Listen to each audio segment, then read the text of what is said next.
There is some brilliant modern art at TEFAF Maastricht 2025. Being a premier annual art event, TEFAF always has an impressive array of works by modern artists from Picasso to Warhol, as well as fresh works by some of the biggest name artists working today, all on the market. So let's start meandering through the modern galleries at TEFAF 2025. The first stop will be Landau Fine Arts. They always have a really impressive selection of works by big-name 20th century artists, and they have one of the most expensive pieces at TEFAF this year. This is Les Dormeurs, or The Sleepers by Pablo Picasso. It is an excellent example of the vivid, aggressive neo-expressionistic style he pursued late in life, having painted this in 1965. It is a creative and raw fusion depicting his final muse and second wife, Jacqueline Roch. This work was selected by Picasso's longtime dealer, Daniel Henry Kahnweiler, as an exceptional example of Picasso's style and genius, so he had this hanging behind his desk for years. The asking price for this painting started at $50 million US. Les Dormeurs is next to a bronze Jean Arp sculpture. Landau has many other interesting pieces worth taking a look at, including some more Picassos like this flower bouquet drawing. Across from that there's this little abstract Kandinsky drawing. This is La Célèbre Fatima et sa troupe, a bold colorful painting by Kees van Dongen from 1912. The belly dancer at the center is inspired by a dancer named Anita, who became one of the young artist's companions and models during his days in Montmartre.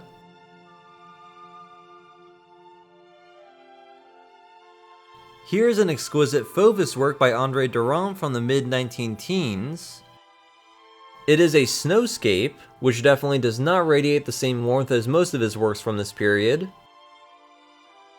This is one of Giorgio de Chirico's Gli Archeologi pieces, highlighting the artist's return to classicism in the 1930s from his more so bizarre metaphysical works. Here's a cast of Max Ernst's sculpture Une Amie en Procès.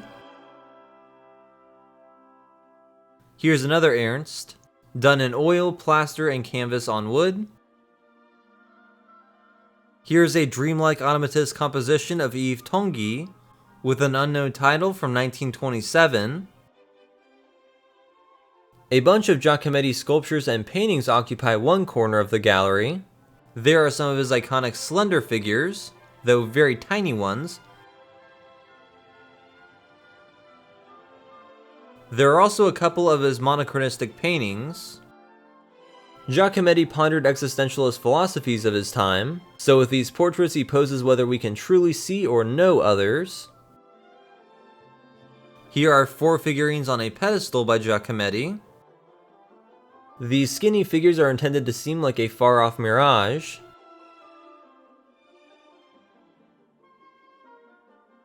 Here is a colorful Spanish tanzarine or dancer by Alexei von Jelensky, done in 1909 in the midst of his involvement with Der Blaureiter group.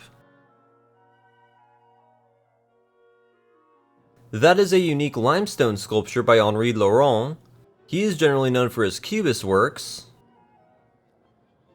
Here Paul Klee painted on a burlap sack, and that's a Matisse drawing.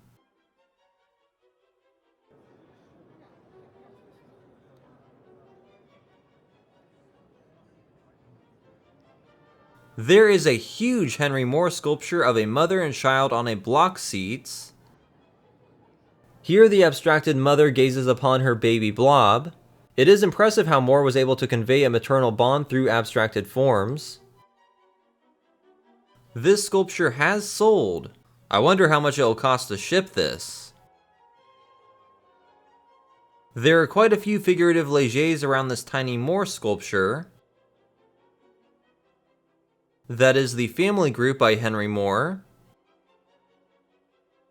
This first work by Fernand Leger is La Femme aux Clés, a woman with keys. I like this drawing of a Grand Parade from the early 50s. He did love a good circus. This is L'Équipe en Repos, some men resting with a bike. And this is a Leger still life, Le Compotier from 1948. While Landau's specialization stops before the emergence of pop art, Leger's Cubism was definitely a forerunner to pop.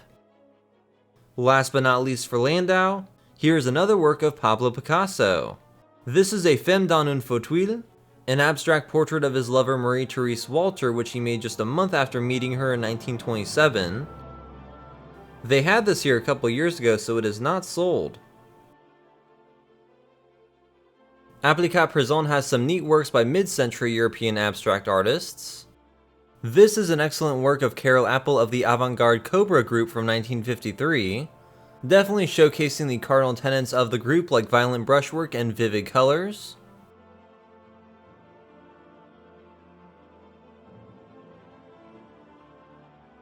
Here's another Appel Tau Jacqueline Nu from the 60s.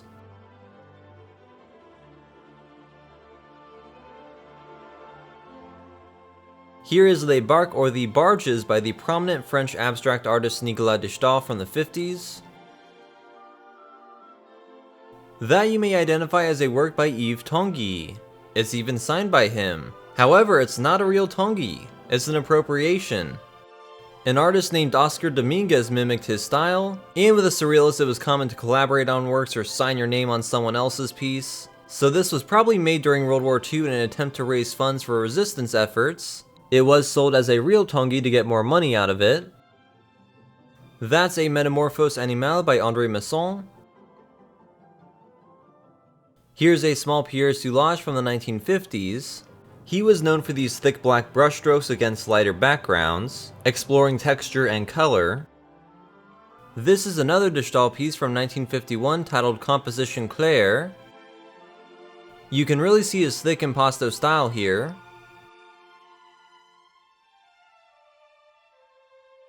And this one is by Georges Mathieu, an action painter, so creating this piece was a performance in itself.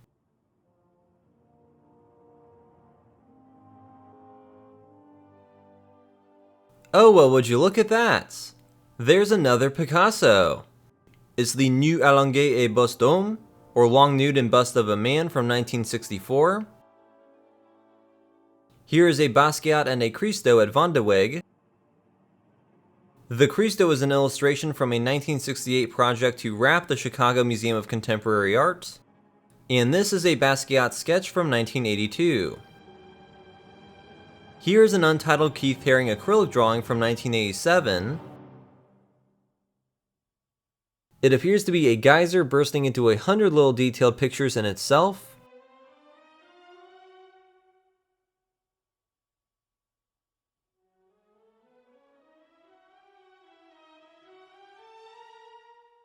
This is a small circular abstract work by Joan Mitchell. The canvas is in the exact same shape as some of Claude Monet's water lily paintings. Mitchell was known to be heavily inspired by Monet, so it has been placed next to Roy Lichtenstein's Monet-inspired haystacks composed of Ben-Day dots.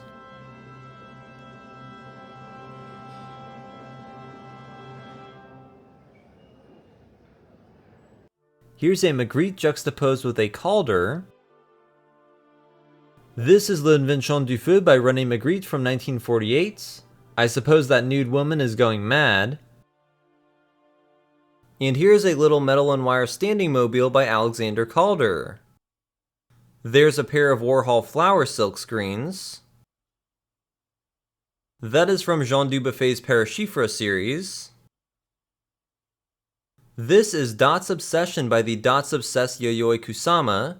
It's a bit monochrome. A lot of her works are much more colorful. That is a small Gerhard Richter abstract piece from the 80s. And there's a Tom Wesselmann face in the corner.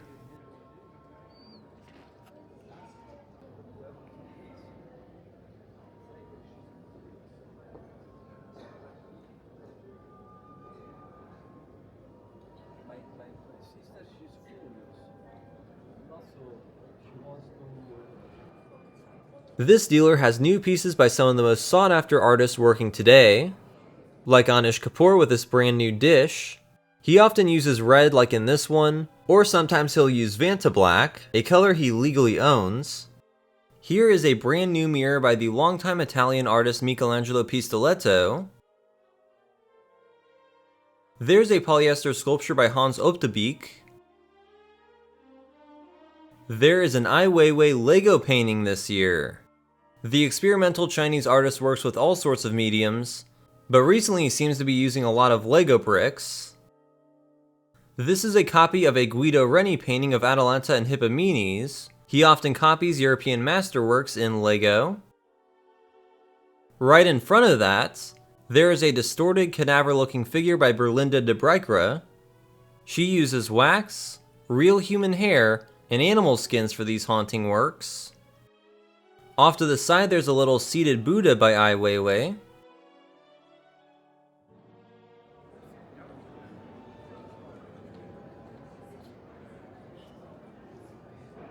I just happened to be passing by another Warhol silkscreen in the corridor. That's fellow artist Josef Beuys. It seems Skarstedt has some good pieces. For example, a relatively small abstract canvas done by Joan Mitchell in the 70s. That's a Giacometti sculpture. This figure certainly expresses the post-war fragility he was trying to convey. And here's an authentic Yves Tanguy in all its weird biomorphic glory. This is a Bent Drinker by Georg Baselitz. Here is a Nicolas de Stael depiction of Paris at night from 1954. Definitely like that. Here's Warhol's take on a Picasso head. And here's yet another Calder. He called this the glassy insect back when it was created in 1953. This is another Rene Magritte, Les Grandes Beautés from 1965. Here is a stretched head fresh out of Jaume Plesnes's Barcelona studio. And here is a Cubist sculpture composition by Jacques Lipschitz.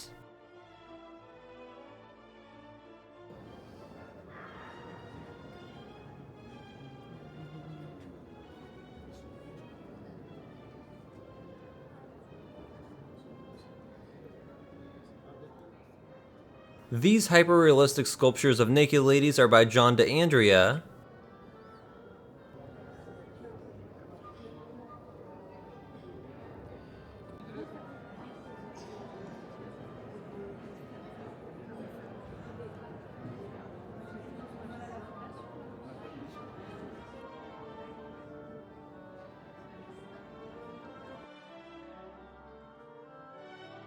There's a Barry Flanagan rabbit sculpture, perfect for your artsy garden. Waddington Casteau has a specialization in the Pontevin and Nabi artists. There's a Paul Seruzier scene of Breton Woman. That's a pastel of the opera singer Biana Duhamel by Edouard Villard. There are several other small Villard pieces in this gallery. There are also two works by Maurice Denis. That one of the woman looking through the window is pretty good. And here's a Pierre Bonnard study on a card. Here's an interesting lamentation of Christ by the symbolist Charles Filiger. This is a Max Ernst painting of La Horde from 1927. He made many different versions of this premonition of violence. And here's a Magritte called L'Île au Trésor with bizarre plant birds. That's definitely odd, I like it.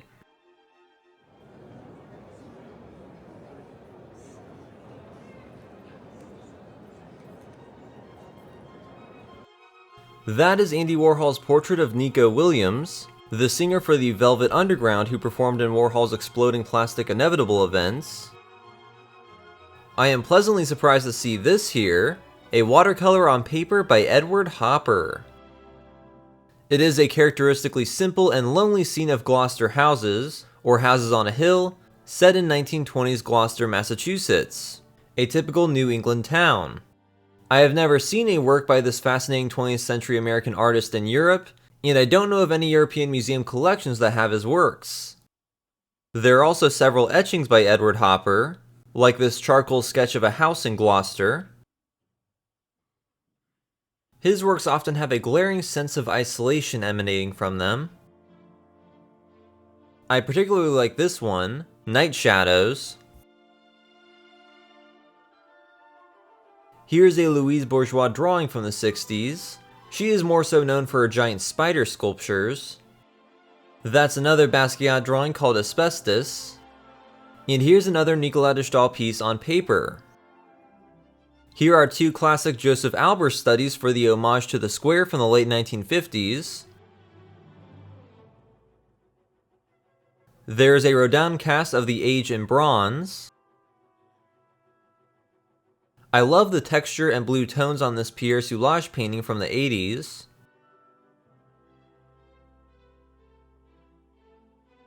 Here's a good Kandinsky from 1948, composed of gouache and gold on black paper. That is a rather simple experimental piece by André Déron of a jetty at l'Estaque. Here is a nocturnal 1897 scene of Lake Como by the Belgian painter, William de Gouve de Nunca.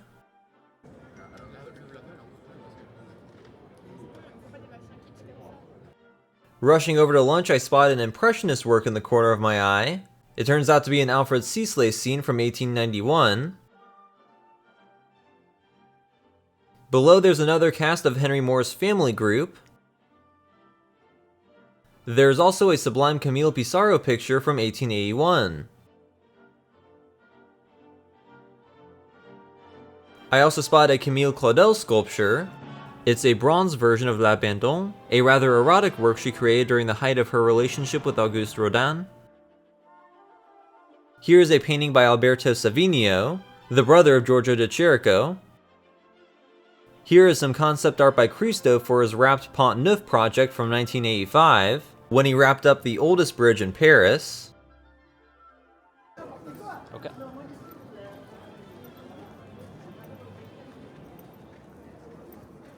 I have now come to the Wienerbräuter and Kohlbacher Gallery, which specializes in Austrian modern art. This is one of the most unique and rare pieces at TEFAF this year. A painting by Gustav Klimt which has not been seen in well over half a century. It is the only known portrayal of a black person by Klimt, and this piece has a problematic history behind it. It is a seemingly dignified portrait of Prince William Ni Norte Douala from 1897. He was a member of the royal family of the Osu tribe in Ghana, but was brought over to Europe for display in a colonial exhibition at a human zoo exhibit. The Vienna Zoo at Schönbrunn Palace did reportedly invite representatives from the Osu tribe that year. Artistically, it is a rather realistic portrait. Klimt was classically trained, but the flower motifs in the background hint at how his style would evolve in the coming decade. That does lead one to wonder whether the prince volunteered or was forced to sit for this portrait while entrapped as a zoo exhibit. What's even more messed up is that this painting was owned by a Jewish woman who was forced to flee Vienna during the Nazi invasion, and this was confiscated. Her heirs later came to a restitution agreement for the sale of this painting. It's amazing to see in person. This is one of Klimt's sketch studies of Adele Bloch-Bauer, the subject of Woman in Gold. There are several Egon Schiele drawings available. These are the Three Graces by the leading Secession artist Koloman Moser. Here's an almost cubist architectural study by the one-of-a-kind expressionist Lionel Feininger from the 1940s. His works are quite rare to find. That is a Jean Cocteau designed Murano blown glass plate. And that's a glass plate designed by the rather racy Austrian expressionist Oskar Kokoschka. The AZ Fine Art Gallery has some of the most significant names in early modern French art, starting out with this Marc Chagall painting. Here is a Haïm Soutine work from 1918, called the Maison aux Toits Rouges derrière les arbres. I'm rather surprised to see one of his pieces here, as he destroyed many of his works. Another great piece is Kees van Dongen's Les Salons du Casino de Deauville, which captures the bourgeois extravagance of 1920s France in his avant-garde style. This is a family portrait by Pablo Picasso from 1951, showing him with his partner at the time, François Gillot, and their two children. I love this Raoul Dufy circus scene from the 30s. Like Van Dongen and Picasso, Dufy frequented the Parisian Cirque Medrano as an opportunity to study human movements, and in this he experimented with some seriously bright ochre pigments. There are some Chagall works on paper. Here's an excellent little Renoir from 1917. This one has sold here at TEFAF. You can tell that by the red dot sticker placed on the tombstone. There's a Renoir portrait alongside a pleasing Pissarro work. In this scene from 1884, his maid watches over his 2 children.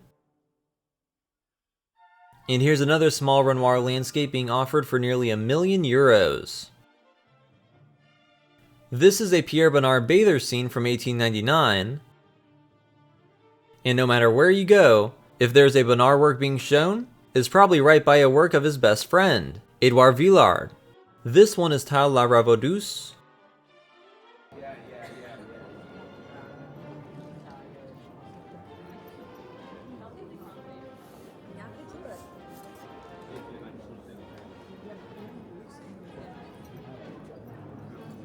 These are some cool pieces by Ed Templeton, who is more famous as a skateboarder.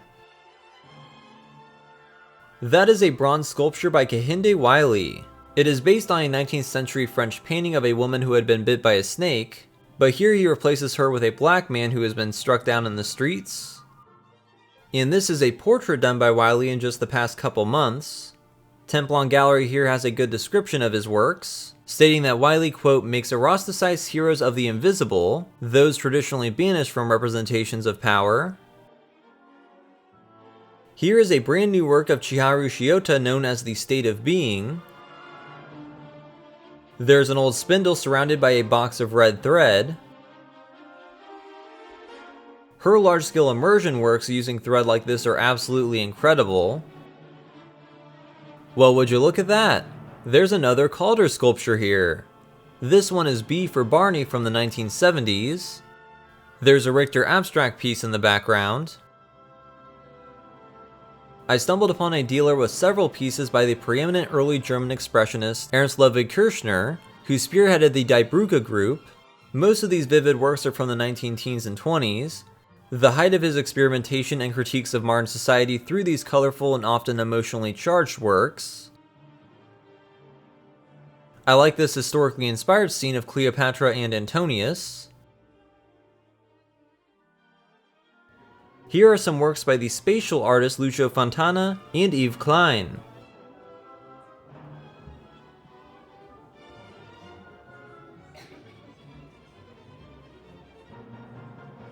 Here's a big chunk of amethyst surrounded by a cloak, though it looks like the bottom half of a classical statue.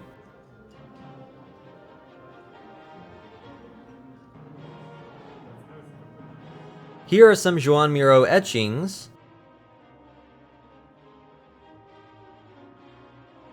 That's an Andy Warhol screen print of actress Grace Kelly. This is an exploded skull by Damien Hirst composed of sterling silver. Here's a Warhol screen print series of Queen Beatrix of the Netherlands, certainly appropriate for this fair happening in the Netherlands. Oh, and you know, there's just another Picasso. That's a distorted self-portrait by Francis Bacon, an etching done in 1983. Here is a concept drawing and plan by Christo for his Umbrellas project, in which a field of umbrellas 18 miles long and 1.5 miles wide were installed in California and Japan. They closed that installation early after an umbrella fell on a woman and killed her. And to finish out this year's TEFAF in a minimalistic fashion, here is the Nominal 3, a 1960s light installation by Dan Flavin, one of the most famous minimalists. Alright, I hope you enjoyed that look at the amazing museum quality modern art pieces available for purchase here at TEFAF 2025. If you did, then please check out my other videos featuring museums, art exhibitions, historic monuments, and more. I do have other episodes on TEFAF Maastricht 2025, including one focused on the European Old Masters works, and another highlighting the special installations and antique books. Additionally, there is a full tour video if you want to get the full experience. Those videos are all linked in the description. Please consider liking this video and subscribing to my channel. I would really appreciate it, and thanks for watching.